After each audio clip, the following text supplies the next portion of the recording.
Assalamualaikum warahmatullahi wabarakatuh.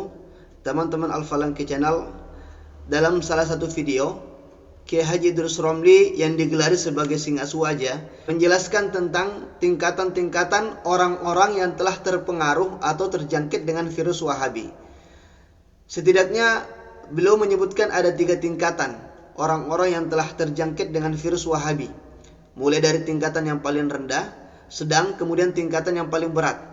Maka dalam video kali ini saya akan merangkum tingkatan-tingkatan tersebut sebagaimana yang telah disampaikan oleh Kiai Idrus Romli hafizahullah.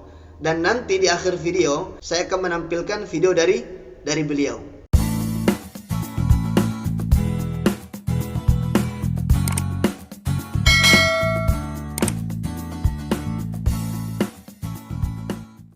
Tingkatan yang pertama beliau katakan adalah orang yang terpengaruh dengan paham Wahabi tapi tidak masuk kepada aliran Wahabi.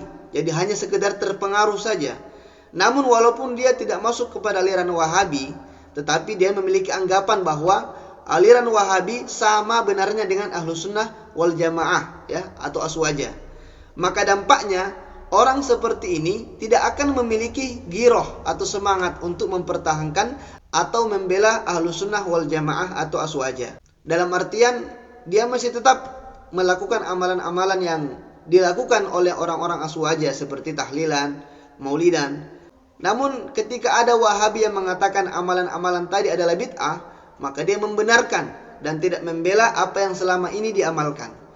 Atau dia memiliki anggapan yang sama dengan orang-orang Wahabi, seperti tidak mempercayai karomah para wali, tidak mempercayai ilmu tasawuf, dan tidak mempercayai amalan-amalan yang sumbernya dari tajribatus sholihin atau pengalaman-pengalamannya orang-orang soleh. Bahkan mereka mengatakan amalan-amalan yang sumbernya tidak dari Al-Quran dan Sunnah, tidak dari Rasulullah, hanya didapatkan dari para wali atau orang-orang soleh, itu termasuk khurafat. Tapi dia tetap meyakini bahwasanya dia adalah Ahlus Sunnah wal Jamaah, bukan Wahabi. Tapi dia tidak percaya dengan hal-hal seperti yang tadi. Maka orang seperti itu adalah tipe orang yang pertama, terpengaruh tapi tidak masuk kepada aliran Wahabi.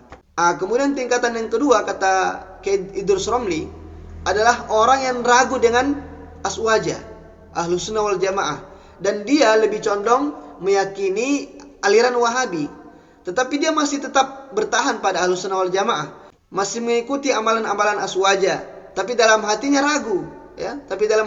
Walaupun dia mengerjakan tapi dia ragu. Jangan-jangan ini salah. Jangan-jangan yang dikatakan ustaz-ustaz Wahabi itu benar. Kemudian adapun dampaknya adalah ketika orang-orang seperti ini berhadapan dengan orang Wahabi, maka mereka merasa minder karena mereka merasa bahwasanya Wahabi lah yang paling Ahlus Sunnah. Jadi dia ragu. Dia ragu dengan apa yang dia ikuti selama ini.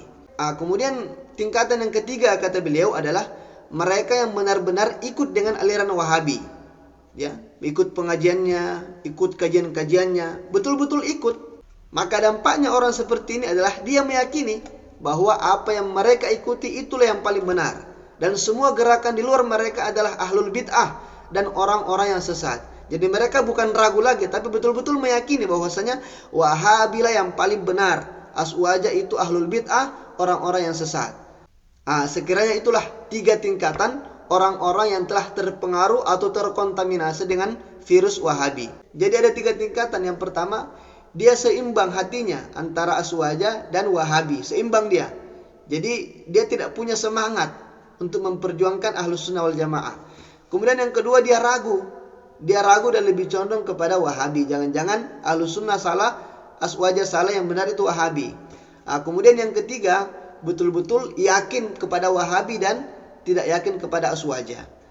Semoga Allah Subhanahu wa taala senantiasa melindungi kita, keluarga kita, serta umat muslim semuanya dari pemahaman-pemahaman yang nyeleneh seperti ini. Dan untuk mengakhiri video kali ini, saya akan menampilkan video dari Kiai Idrus Romli hafizahullah. Ini dia videonya. Orang terpengaruh dengan paham di luar Ahlus Sunnah wal Jamaah, saya kira itu ada 3 macam. Tingkatan yang pertama, orang ini terpengaruh Wahabi tetapi tidak masuk Wahabi. Tapi walaupun tidak masuk Wahabi, orang ini beranggapan bahwa Wahabi itu aliran yang benar, sama benarnya dengan Ahlus Sunnah wal Jamaah. Karena itu orang ini tidak punya ghirah, tidak punya peduli untuk membela, mempertahankan Ahlus Sunnah wal Jamaah. Yang kedua, ragu dengan kebenaran Aswaja. Jangan-jangan Ahlus Sunnah yang keliru.